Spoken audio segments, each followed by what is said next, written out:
What do you want? Me to go back to my plane and go back to France? J'ai été mis en cause par le pédophile et j'ai le droit de répondre. Vous préférez manger des pépitos que de voter sur le projet de loi de finances. J'espère que le gâteau était bon. Win, the yes, need the no to win. Again the no. Je suis le bruit et la fureur. Moi, président de la République, je ferai en sorte que mon comportement soit à chaque instant exemplaire. C'est de la poudre de perlimpinpin. Jeanne, au secours! Au revoir.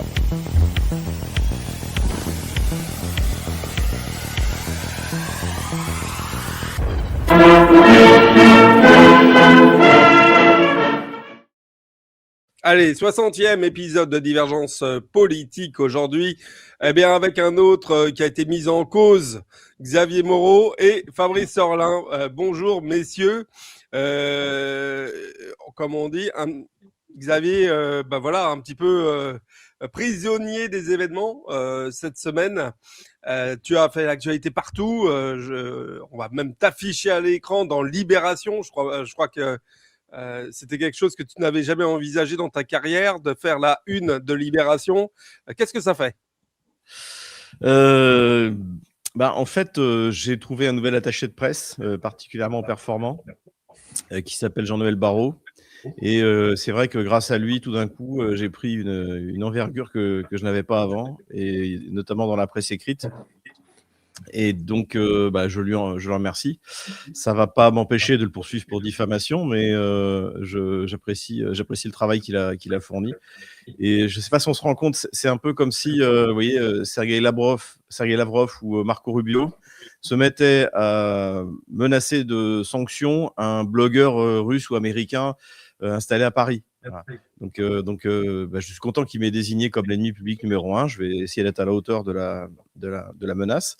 Voilà un peu ce que ça me fait. Cela dit, pour revenir à cet article de Libération que j'ai pu lire, je ne l'ai pas acheté, on me l'a envoyé. Il est assez objectif. Honnêtement, la plupart du temps, d'ailleurs, il répète ce qui est écrit sur ma fiche Wikipédia. Et j'étais assez étonné, c'est que je m'attendais à pire. Et je constate que, alors je m'attendais à un déferlement dans les médias écrits et les médias télévisuels, en fait, les gens sont très prudents. Visiblement, je pense que Jean-Noël Barrot a dépassé ce qu'on attendait de lui en me nommant. C'est-à-dire, c'est une chose de me sanctionner déjà. Bon, c'est pour moi illégal, illégitime, tout ce qu'on veut. Mais me nommer personnellement comme ennemi public numéro 1.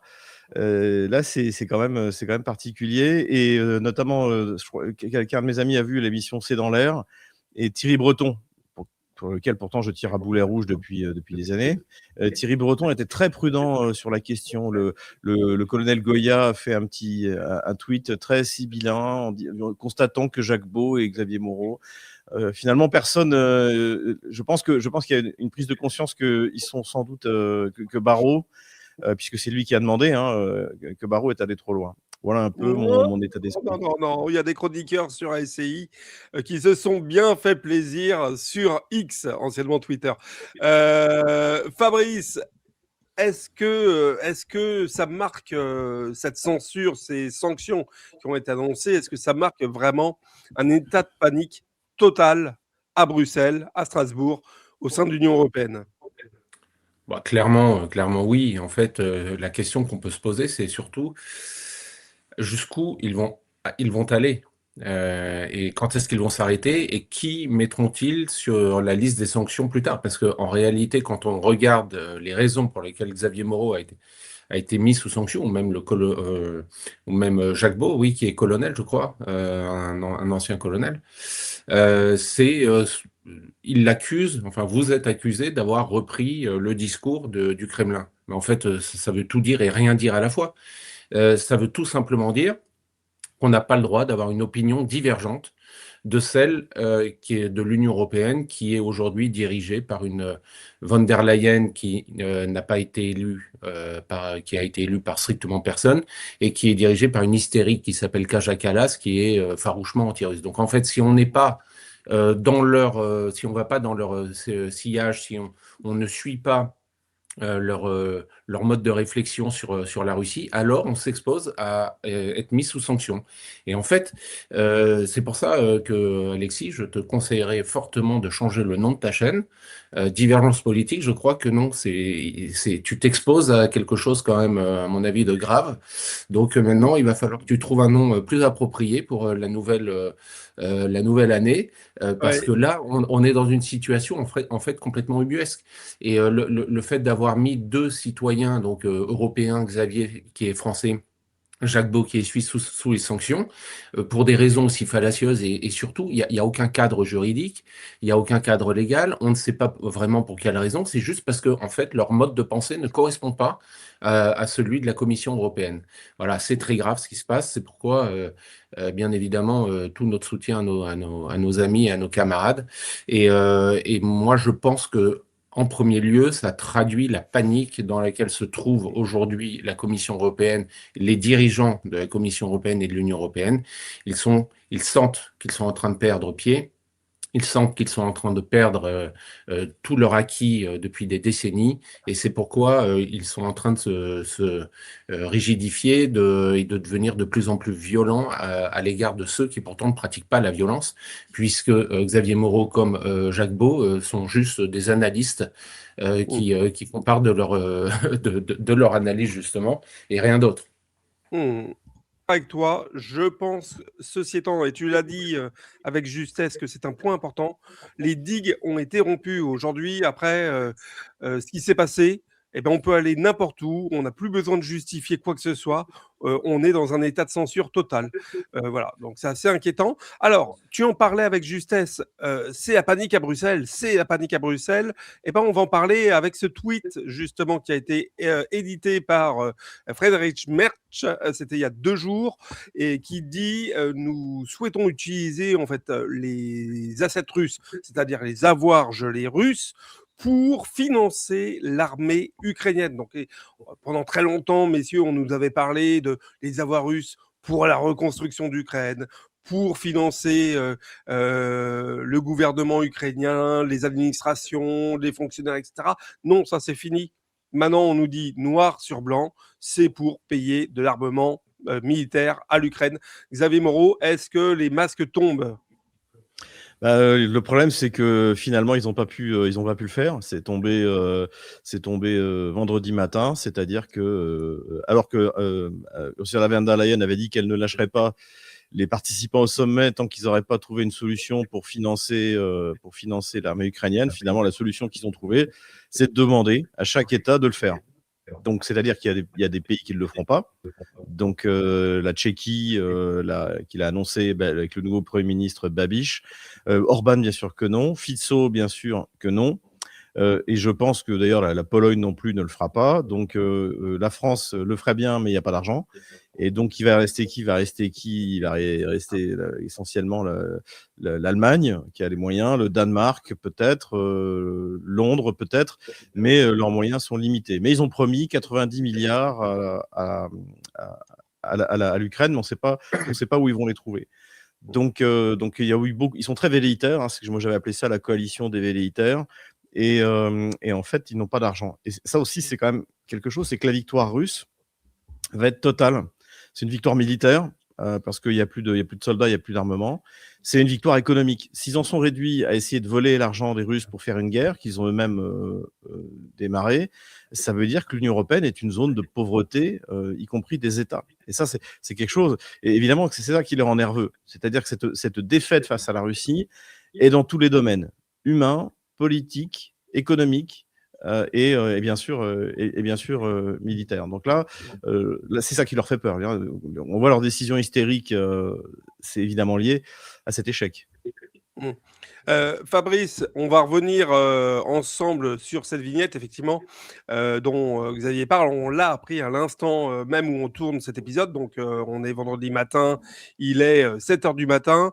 L'UE, finalement, n'a pas trouvé de consensus sur le gel des avoirs russes. Par contre, il débloquerait 90 milliards d'euros sous forme d'un prêt à taux zéro. Pour expliquer, ce serait un prêt à taux zéro Je rappelle que je suis à Strasbourg là depuis quelques jours. Je l'ai dit sur une petite vignette. Mercredi, à l'Union européenne, dans les couloirs, il se parlait de 200 milliards d'euros. Finalement, on atterrit à 90, mais enfin, c'est quand même une somme énorme. Après les 140 milliards qu'on a déjà envoyés il y a de ça un mois. Oui, mais en fait, c'est une bonne nouvelle pour la Russie, en quelque sorte, mais c'est une mauvaise nouvelle pour le contribuable européen, puisque si l'Union européenne n'a pas pu voler l'argent des Russes, en revanche, il va taper dans dans le portefeuille des contribuables européens d'une façon ou d'une autre. Au final, ce sont quand même les Français, les Allemands, les Anglais qui paieront. Et c'est ça qui est regrettable, encore une fois, c'est que cet argent, d'une façon ou d'une autre, faudra bien à un moment qu'il soit remboursé, il faudra bien un moment qu'il sorte de quelque part. Donc, n'ayant pas pu réussir le rapt de cet argent russe, ils vont se retourner encore une fois sur le pauvre peuple européen qui, lui, n'a rien demandé et qui, en grande majorité, ne veut pas d'une guerre contre la Russie. Voilà, mais c'est ça aujourd'hui l'Union européenne, c'est ça la Commission européenne. Il n'y a absolument plus aucune démocratie dans cette structure supra-étatique. Et en fait, les peuples européens n'ont pas leur voix, n'ont pas leur mot à dire sur la volonté ou pas de poursuivre dans cette direction. Alors même qu'il faut le rappeler, la Russie, il suffirait en fait juste que Macron ou qu'un représentant de l'Union ou de la Commission européenne nous apporte des preuves comme quoi la Russie a un jour déjà menacé l'Union européenne ou les pays de l'Union européenne. En fait, ça n'existe pas. À aucun moment, Poutine n'a menacé l'Union européenne, n'a dit qu'après l'Ukraine, il irait jusqu'à Paris, ni Poutine, ni au Kremlin, ni dans le gouvernement, ni nulle part. En fait, ça n'existe pas, encore une fois.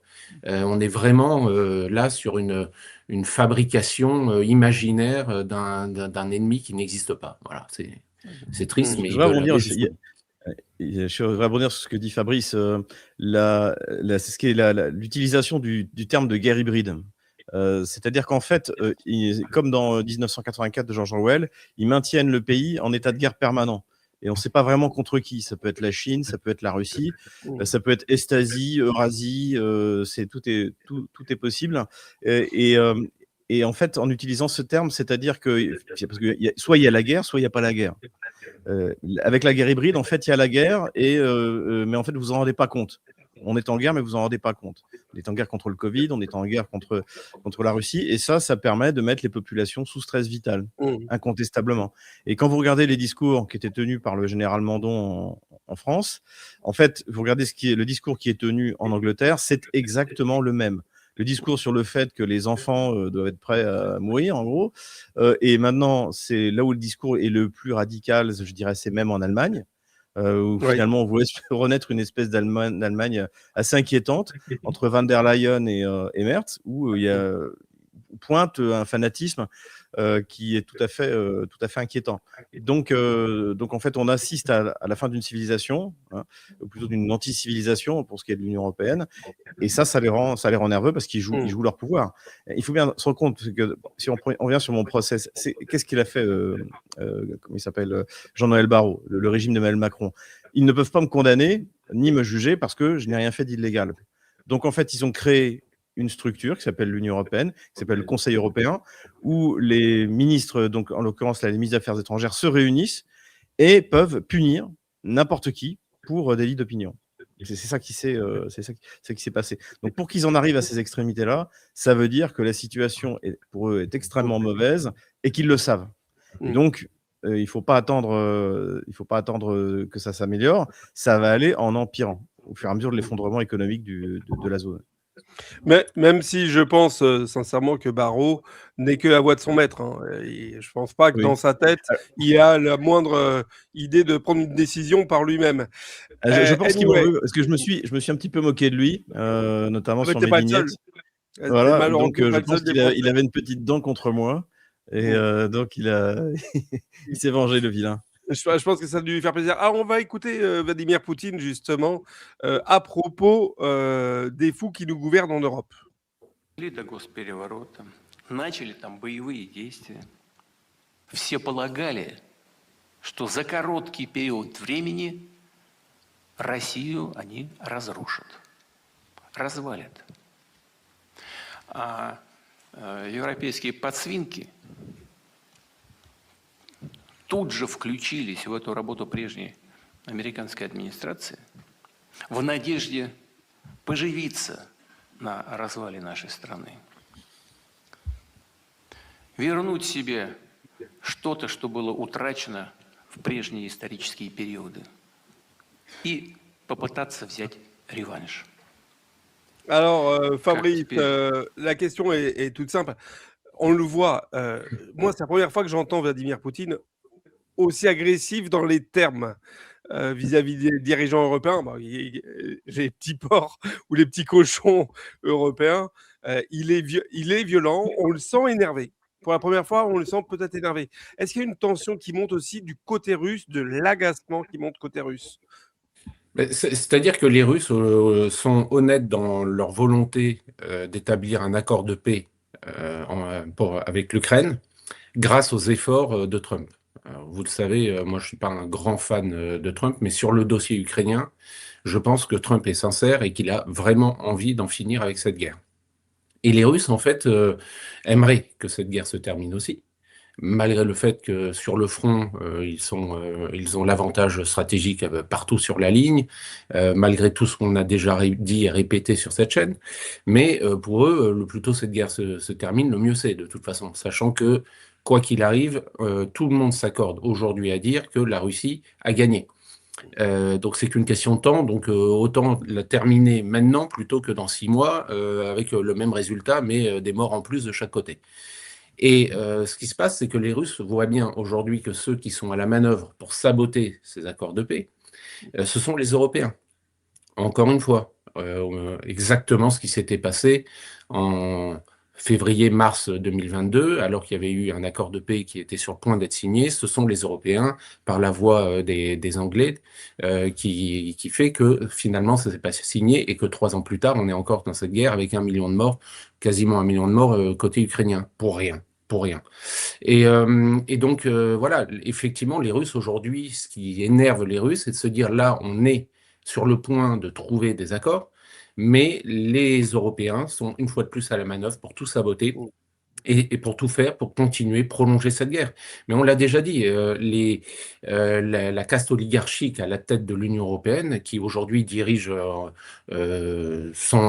sans tenir compte des lois, hein, on le répète, avec les sanctions qui sont abattues sur Xavier ou sur Jacques Beau, montre que ont besoin en fait de cette guerre pour continuer à se maintenir. Voilà. Et donc, Poutine, je pense, le sait parfaitement, et c'est ce qui l'agace, et c'est ce qui agace les Russes aujourd'hui.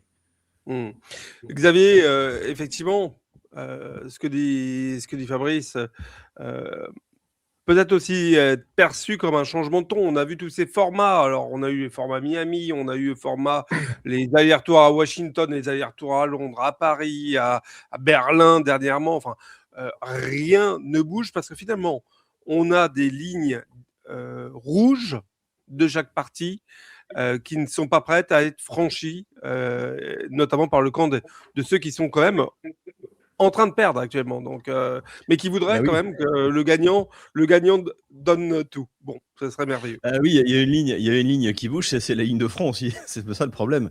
Donc, finalement, c'est le soldat russe et je pense que ça convient très bien à la fois à l'administration américaine et très bien à la fois à l'administration russe.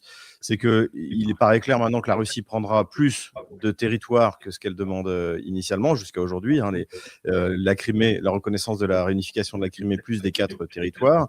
Donc, il est fort probable qu'elle prenne plus, que la défaite soit encore plus coûteuse à ce qui restera de l'Ukraine que ça devait l'être.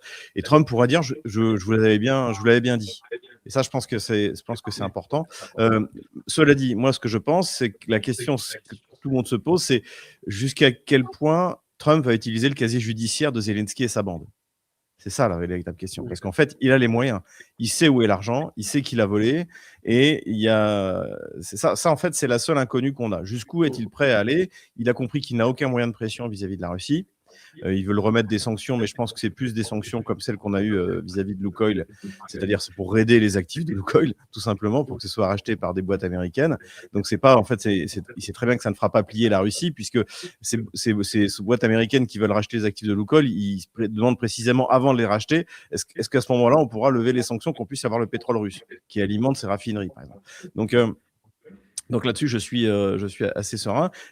La question, c'est ça. En fait, est-ce que Zelensky est réellement sous pression ou est-ce que finalement, petit à petit, Washington va complètement se désintéresser du dossier et laisser continuer comme c'est, et puis en se disant, de toute manière, quand ils auront assez de se faire taper dessus par les Russes, ils vont venir nous voir et on fera les intermédiaires. Mais contrairement à ce que je disais il y a 1 ou 2 mois, où je disais la défaite de l'Ukraine sera celle de Trump, parce qu'il a pris des sanctions contre la Russie, etc. Finalement, là, il manœuvre plutôt bien. C'est-à-dire que la défaite de Kiev sera celle de l'Union européenne.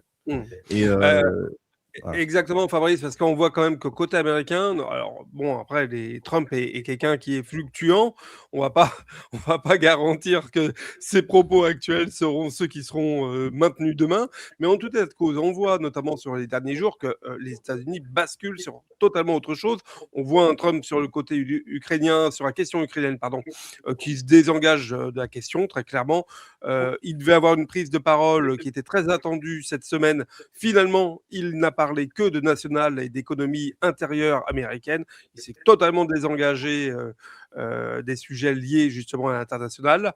Et puis, bien entendu, on voit en fond le Venezuela qui est quand même là de plus en plus proche. Les côtes vénézuéliennes sont de plus en plus proches des navires de guerre américains. Donc, on perçoit bien que finalement, peut-être Trump est en train de dire et après tout, qui se débrouille, non ?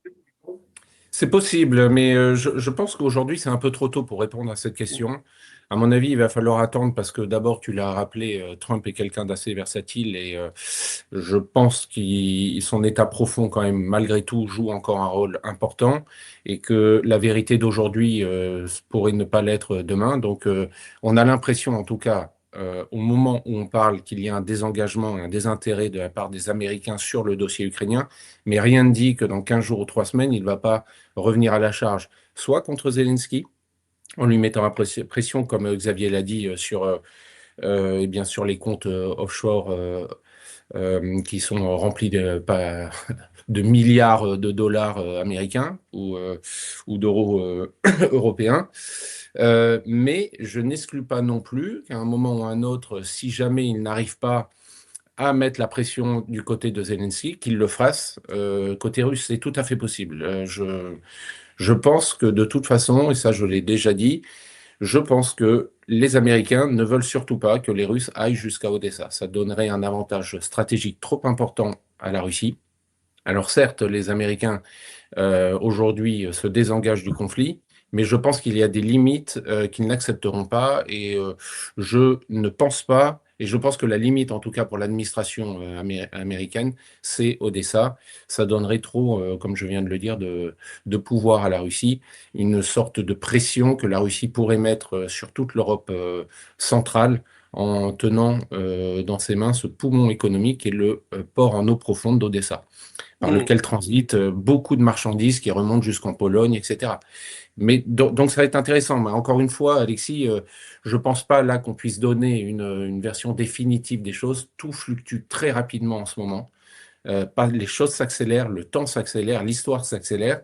On le voit à tous les niveaux. Donc restons prudents sur nos prospectives. Mais je pense qu'enfin, de toute façon, ce qui est sûr, c'est que le résultat, on le connaît. La Russie, on le rappelle, a déjà gagné cette guerre et Trump le sait, l'administration américaine le sait, et c'est la raison pour laquelle ils aimeraient en finir rapidement. Absolument. Alors, on va parler... Ah bon, alors vas-y, Xavier. Si tu me permets, il y a l'aspect, à mon avis aussi, assez intéressant que j'avais déjà souligné, c'est le rôle de BlackRock dans cette opération. Déjà, je rappelle que Mertz était un ancien haut dirigeant de BlackRock. Donc, je pense aussi, c'est pour ça qu'ils voulaient voler les actifs des Russes. C'était pour que BlackRock puisse se rembourser, puisque BlackRock a perdu beaucoup d'argent en Ukraine. Et là, c'est sorti dans la presse américaine. Trump envisagerait de confier la reconstruction de l'Ukraine à BlackRock. et Larry Fink, donc qui a rencontré plusieurs fois, donc le patron de BlackRock qui a rencontré plusieurs fois Zelensky, lui connaît la valeur d'Odessa. Lui, il sait que les terres ukrainiennes, donc le fameux terre de Tchernozem, ce qui restera de l'économie ukrainienne a besoin d'Odessa pour fonctionner. Et donc, je pense que lui va jouer un rôle, notamment pour faire pression, pour obtenir à la fois de l'argent des Russes et puis pour quand même mettre fin à la guerre. Donc c'est pareil, il y a des tas d'intérêts qui se croisent, qui ne sont pas que des intérêts étatiques, mais également des intérêts privés. Et je pense que le BlackRock joue un rôle extrêmement important dans cette affaire. Ouais, ça c'est certain, BlackRock joue un rôle de toute façon extrêmement important partout. Messieurs, on va faire une toute petite pause publicitaire, pardon. Et puis après, on va parler d'Emmanuel Macron qui veut reparler avec Vladimir Poutine. C'est exceptionnel, c'est nouveau, ça vient de sortir. Restez en ligne. Nous sommes en guerre.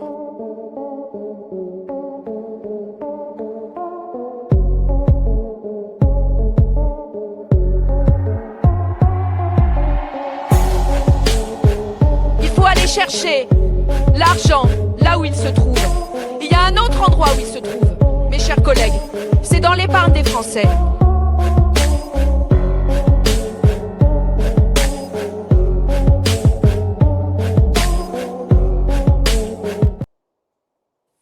Allez, vous l'avez bien compris, c'est 140 milliards d'euros.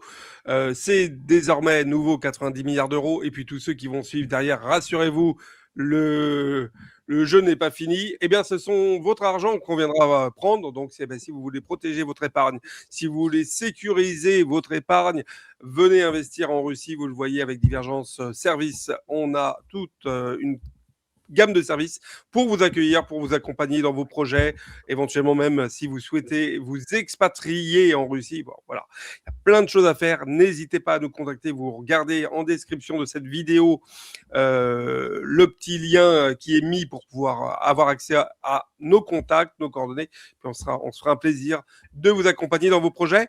J'aurais tendance à dire, eh bien voilà, je vais descendre un petit peu nos vidéos. Vous le voyez sur le côté, il y a le petit like, la petite notification de subscribe en anglais d'inscription à cette chaîne, la petite cloche, activez tout, voilà, abonnez-vous à la chaîne Divergence Politique, activez la cloche pour pouvoir voir justement les notifications lorsqu'il y a un nouveau programme. Et puis, vous voyez à côté de ça, il y a un QR code. Le QR code, c'est pour nous soutenir. On a vraiment besoin de vous. Eh bien voilà, Xavier également, avec tout ce qui lui arrive, a besoin de vous. Eh bien donc, faites un don. Vous cliquez avec votre téléphone, votre appareil photo sur le QR code. Ça ouvre la capacité de nous faire un don. Et puis, tous les dons qu'on va recevoir là au mois de janvier, Xavier, on te les enverra. Ce sera pour te permettre de continuer avec Stratpol tous tes changements que tu es bien entendu obligé d'organiser, puisque je crois avoir compris que ton site internet et certaines de tes espaces sur des réseaux sociaux ont été d'ores et déjà bloqués. Oui, mon compte Patreon a été fermé, mon compte Tipeee a été fermé, mon compte PayPal est bloqué. OVH, notre hébergeur du site internet, nous a dégagé. Donc, heureusement, on avait des backups du site internet, donc on l'a remis. On l'a hébergé en zone libre, c'est-à-dire hors de la zone euro, pour pas qu'il tombe sous les sanctions. Mais bon, il y a pas mal de choses techniques à faire. Ce que je recommande à mes auditeurs, c'est de s'abonner à la lettre d'information. C'est gratuit, c'est hebdomadaire, parce qu'il est possible également que mes réseaux sociaux soient invisibilisés. Musk et Durov et pour Twitter ne voulaient pas le faire, mais maintenant qu'il y a une décision de l'Union européenne contre moi, ça va être beaucoup plus compliqué. Donc la solution, c'est la lettre d'information et puis un VPN. L'achat d'un VPN, où il y a même des VPN gratuits, pour avoir accès à mes contenus, je pense, va devenir nécessaire. C'est le seul moyen. Voilà, on rentre dans la résistance maintenant. Donc, il faut s'équiper un minimum. Et voilà, j'ai connu un peu ça fin 2022, quand ils ont supprimé ma chaîne YouTube. Et finalement, mon auditoire a bien tenu. Et s'est rabattu sur Odyssey, Rumble. Voilà. Mais eux aussi peuvent être invisibilisés en Union européenne. Donc pour ça, il faudra un VPN et se connecter d'un pays dans la zone libre. Vous l'avez entendu, il suffit donc de suivre Stratpol sur ce nouveau eh ben, moyen de rester à jour. Et Xavier, tu as raison. Je l'ai dit lorsque ça a été public pour toi. Je l'ai dit, nous sommes en guerre désormais. Eh ben, c'est un combat de résistants. Donc, ben, voilà. Et quand je dis abonnez-vous à Divergence Politique, je vais aller plus loin. Abonnez-vous à GPTV, abonnez-vous à TV Liberté, abonnez-vous à Toxin, abonnez-vous à tout le monde, à tous ceux qui ont une chaîne, à Caroline Galacteros, à Jacques Beau, s'il a une chaîne, je ne sais pas s'il a une chaîne Jacques Beau. Enfin bref, abonnez-vous à tous ceux que vous suivez, que vous aimez, parce que si Xavier, si Jacques Beau ont été mis sous sanction, ça veut dire qu'ils ne s'arrêteront pas. Demain, ce sera peut-être Divergence Politique, peut-être ce sera GPTV, peut-être ce sera une autre personnalité que vous aimez suivre. Donc voilà, abonnez-vous à tous. Et puis, il n'y a que comme ça, en se serrant les coudes, qu'on pourra reprendre le pouvoir. Voilà. Je sais que les patriotes, nos amis patriotes, sont aussi très actifs sur les réseaux sociaux. Et ben donc voilà, abonnez-vous à toutes les chaînes.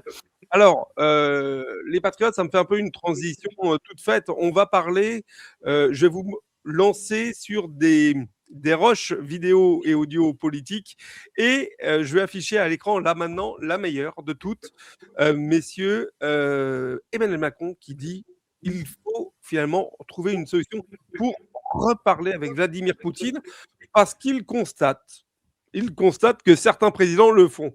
Eh bien oui, Vladimir Poutine parle encore avec beaucoup de gens, notamment avec Trump. Fabrice, il est fou, Macron, ou il le fait exprès? Là, c'est clinique, là, je pense, parce que d'un côté, justement, on reproche les personnalités comme Xavier ou comme Jacques Beau de relayer la parole du Kremlin. Donc, on le sanctionne pour ça, mais lui, il veut quand même bien aller discuter avec le Kremlin lui-même. Donc, il y a un moment quand même où il va falloir accorder les violons. D'autre part, oui, effectivement, Poutine parle à tout le monde, en réalité. Il parle au monde entier, ou plutôt le monde entier lui parle.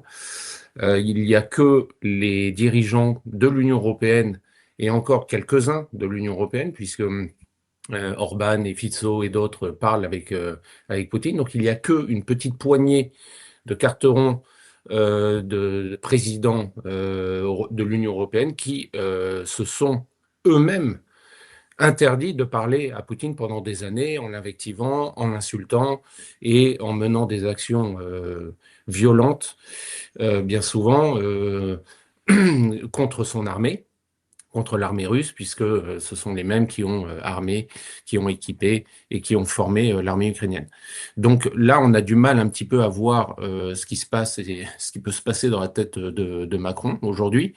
Après avoir été mené pendant des mois et des années une politique très violente à l'égard de la Russie, maintenant, il voudrait effacer tout ça, faire comme si de rien n'était et se dire, tiens, je vais lui parler. Alors, à mon avis, ça, la conclusion qu'on peut en tirer, c'est tout simplement que je pense que Macron a enfin reçu les informations comme quoi, eh bien, la Russie avait gagné la guerre et que il a peut-être envie d'essayer d'éviter de trop marquer dans le camp des perdants et qu'il est en train peut-être, espérons-le, d'essayer de tisser des liens pour faire en sorte que la France ne soit pas... Enfin, d'ailleurs, je pense pas, quand je dis la France, à mon avis, il s'en fiche complètement, c'est plutôt lui et sa personne, ne fasse pas partie du camp des losers. Voilà, c'est comme ça qu'on peut éventuellement l'interpréter. Je vois pas d'autres raisons, en fait. Fabrice, Xavier, Macron, c'est quand même celui qui s'est mis le plus en avant, contrairement à ce que dit Fabrice sur la guerre ukrainienne. Enfin, Macron représente au niveau européen. C'est ce que j'ai dit. Ouais. C'est ce que j'ai dit. C'est dur. Est-ce que les Russes pourraient même faire, Xavier, faire un pas vers la France et réouvrir le dialogue? Est-ce que c'est possible? On se souvient qu'il y a quelques mois, Emmanuel Macron, qui avait juré ses grands dieux qu'il ne le ferait pas, a appelé Vladimir Poutine. C'est lui qui a demandé. Ça n'a servi à rien. Si on croit ce qu'a dit Sergei Lavrov, il a dit qu'il ne révélerait pas ce qui s'était dit, mais qu'il pensait que ça ne servira à rien. Et puis, il faut voir aussi une chose, c'est qu'on reste sous ce scandale diplomatique qui a été la publication de l'enregistrement de la conversation entre Vladimir Poutine et Emmanuel Macron du 20 février 2022, qui a été publié l'été, je crois que c'est au mois de juin 2022, pour faire le malin. Donc il est évident que Vladimir Poutine et la diplomatie russe, et ça je le sais de confidence du niveau des affaires étrangères russes, ne considère pas Macron comme un interlocuteur valable. Et ce qu'a parfaitement compris Vladimir Poutine, d'ailleurs, par rapport au petit porcelet, mais c'était pas la première fois qu'il en parlait comme ça. Souvenons-nous de cette interview qu'il donne dans sa voiture, dans son eau russe, à un journaliste russe, et il lui dit ils vont tous faire les malins contre Trump, mais finalement, ils reviendront à ses pieds comme des petits chiens. Donc, en fait, c'est ce que pense Vladimir Poutine d'Emmanuel Macron en particulier. C'est-à-dire que de toute manière, c'est pas lui qui décide. C'est un personnage non joueur. Et dans ce cadre-là, il n'y a absolument rien à attendre. Tant qu'on aura Macron à la présidence, la France ne pourra jouer aucun rôle voilà. Et de toute manière, Vladimir Poutine l'a dit, c'est pas les Européens qui aujourd'hui. Le conflit en Ukraine se terminera, comme nous l'avons tous dit sur cette chaîne, se terminera par un accord entre la Russie et les États-Unis. Voilà. Et à la limite, ce qu'en pensera Zelensky ou son remplaçant à la tête du régime de Kiev, tout le monde s'en moque. Ce qu'en pensera l'Union européenne, tout le monde s'en moque. C'est entre la Russie et les États-Unis que ça va se décider. Et il y aura un partage d'influence en Europe, incontestablement. Hein. Une nouvelle ligne de démarcation. Alors justement, en parlant de politique et de partis mineurs dans le conflit, eh bien on va arriver à notre cher Rassemblement national. Pardon. Là, on a 2 salles, 2 ambiances. Je voudrais vous faire écouter 2 sons. Alors radicalement opposés. Il va falloir que, messieurs, vous m'aidiez à décrypter. On va commencer avec le positif. On va commencer avec Marine Le Pen.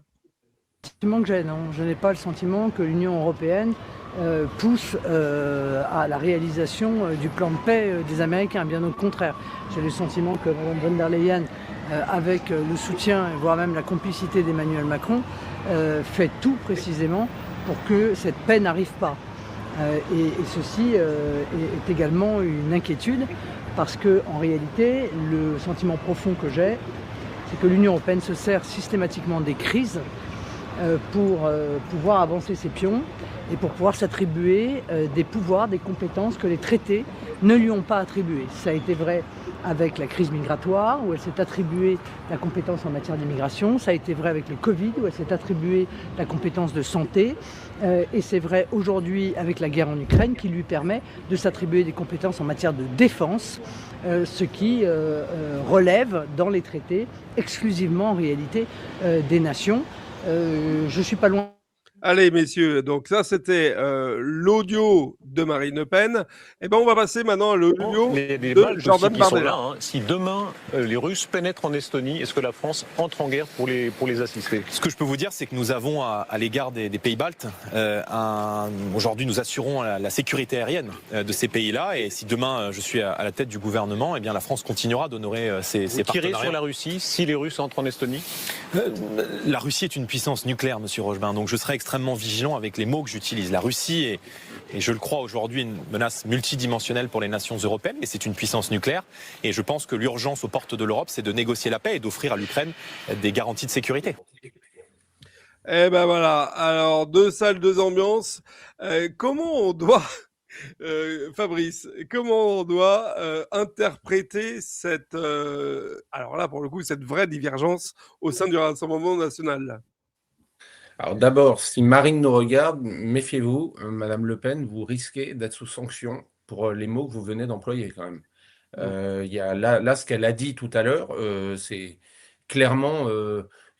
on pourrait l'accuser de propagande pro-russe. Hein, donc, je ne sais pas si... Bon, elle a déjà été sanctionnée à son niveau, mais l'Union européenne... Elle l'a été... Ça se pourrait bien. Alors, écoute, c'est rigolo, je te coupe, parce qu'elle l'a été immédiatement suite à cette intervention.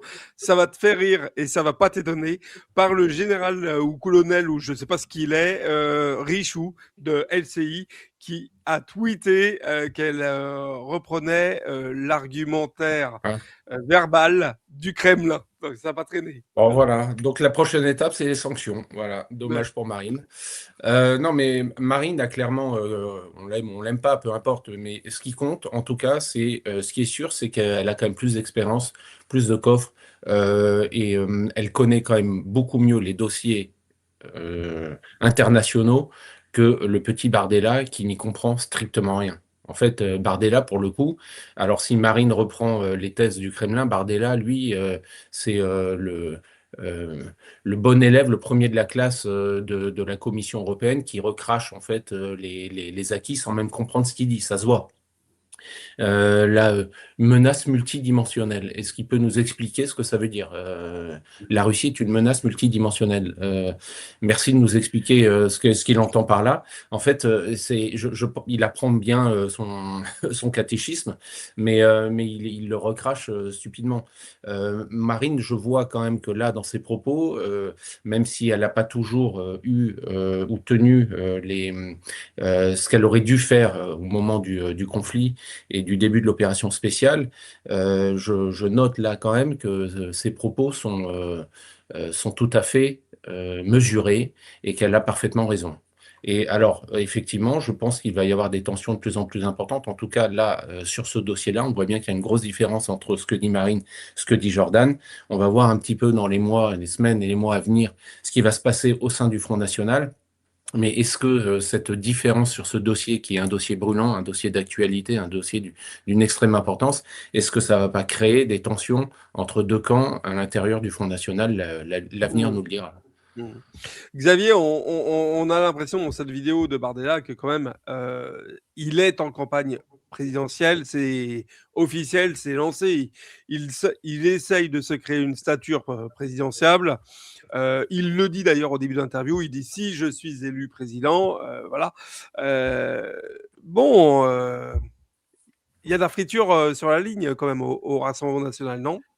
Oui, je voudrais revenir, tout à fait. Fabrice souligne quelque chose, c'est qu'en fait là, on est en plein dans du média training. La menace multidimensionnelle, c'est cette espèce de nouveau verbiage qu'on entend beaucoup sur les plateaux de télé. Guerre hybride, voilà, menace multidimensionnelle, le champ des conflictualités, ces espèces de diarrhée verbale dont nous abreuvent sur les grandes chaînes de télé. Et en fait, il sortait de son training, c'est évident. Je ne sais même pas s'il comprend lui-même ce qu'il dit. Et sur Marine Le Pen, j'ai été souvent critique, mais là aussi, ce que j'aime bien, c'est qu'elle souligne que le conflit en Russie est utilisé par le gang européen, alors elle ne le dit pas comme ça, pour renforcer son contrôle sur les États-nations. C'est un prétexte en fait.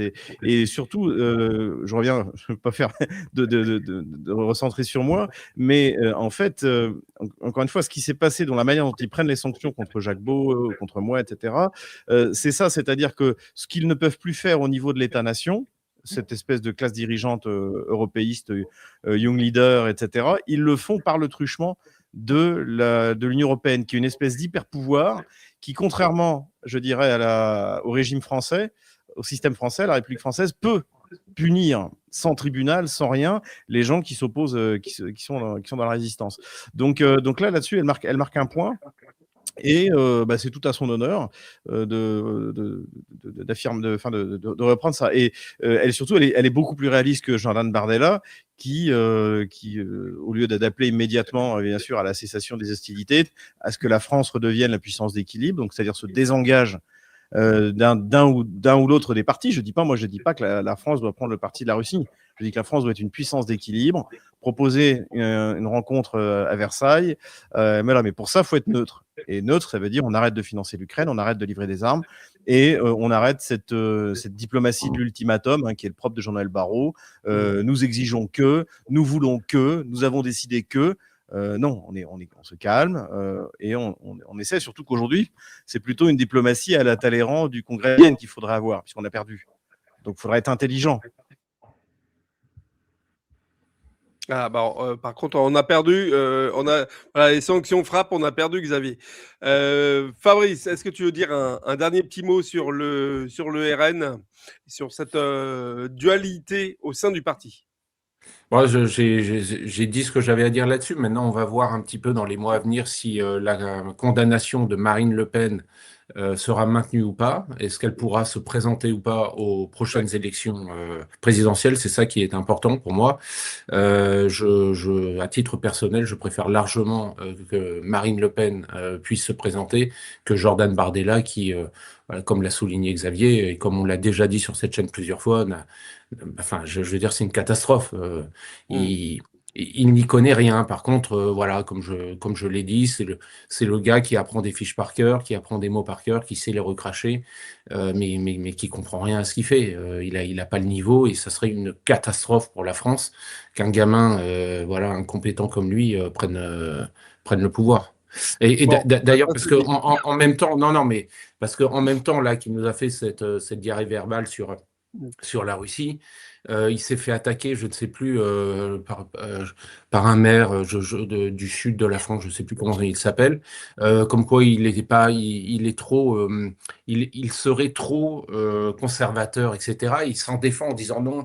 Et d'ailleurs, si j'avais été député français, j'aurais aussi voté l'avortement dans la Constitution, etc. Enfin, il reprend en fait exactement toutes les tares des opposants. Des libéraux, des gauchistes, etc. En fait, c'est une catastrophe. Il ne représente pas le camp national, ce type-là. Et en On a plus, retrouvé Xavier. si tu me On a permets, retrouvé si tu me Xavier, permets, bien sûr. je veux dire, c'est que ce qui serait grave pour nous, c'est qu'il sera accusé par l'extrême gauche d'être un nationaliste. Il va échouer, parce qu'en fait, il va arriver au pouvoir. Les représentants de la haute fonction publique vont venir le voir en disant félicitations, Monsieur le Président. Bon, vous n'y comprenez rien, on le sait très bien, on sait que vous êtes bête, mais vous inquiétez pas, on s'occupe de tout. Et donc, on est reparti pour ce qu'on fait en France depuis Giscard, quoi. Donc, ce sera la même équipe et lui, il va être là à faire des selfies et à poser dans les magazines de mode. Donc ce sera une véritable catastrophe. Et il est creux, il est vide. Et en plus, comme il va échouer, on dira que c'est bah oui, c'est vrai. Vous voyez que les nationalistes sont incapables de diriger le pays. Donc, il faut bien le répéter. Bardella n'est pas un nationaliste. Il n'est pas conservateur. Il est sur un sujet, notamment l'avortement, d'extrême gauche. Économiquement, c'est un socialiste. Du point de vue des relations internationales, il est également de gauche puisqu'il est pour la guerre contre la Russie. Et il ne veut pas sortir de l'OTAN. Voilà. Donc, et je rappelle que quand le général de Gaulle est sorti du commandement intégré, le principal opposant en 1966, c'était François Mitterrand, qui était à la tête de la Fédération des gauches. Voilà. Donc en fait, il est de gauche sur tous les aspects, politique intérieure, politique internationale, politique économique. Et ça, il faut vraiment le répéter parce que quand il va échouer, on va dire, bah, vous voyez, ça ne marche pas l'extrême droite, ça ne marche pas les nationalistes. Si, le nationalisme en France, ça fonctionnerait très bien, à condition d'avoir un vrai chef, quelqu'un qui arrive, qui purge la haute fonction publique et qui mette en place des gens compétents, notamment qu'il faudra aller chercher dans le privé. Moi, j'ai quelques amis directeurs financiers de grosses boîtes, je peux vous dire que vous les nommez au ministère des Finances. Ça va y aller là. Là, je pense que les indicateurs de performance clés, il va y en avoir et que ça va faire très très mal. Il y en a qui vont se mettre à travailler, ça va leur faire tout drôle, quoi. Tu es en train de nous dire que tu n'irais pas chercher Bruno Le Maire encore. Ça, c'est étonnant, Xavier Moreau. Effectivement, pour finir ce sujet du RN, on voit qu'il y a un double son à l'intérieur même du parti, mais enfin, on est complètement en décalage avec ce qui se dit chez les autres ténors patriotes. Quand on voit les prises de parole de Florian Philippot, de Sarac d'Info, quand on voit les prises de parole de Dupont-Aignan ou de Villiers, effectivement, on est à peu près dans quelque chose qui est cohérent les uns entre les autres.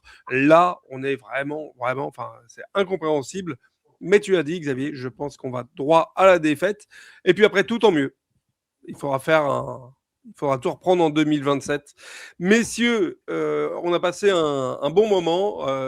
Voilà, Xavier, premier divergence sous sanction. Ça va, ça c'est... ça. Tu as bien vécu quand même ? Je survivrai. Voilà. Bah, bien sûr, tu survivras et tu vas te battre parce que tu es un vrai guerrier.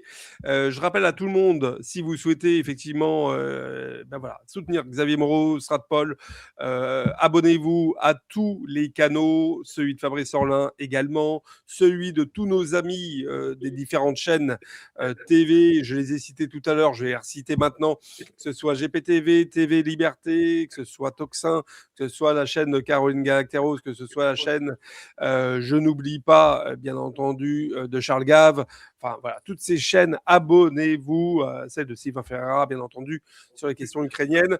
Faites un don, vous le voyez. Alors, je vais nous redescendre avec le petit QR code.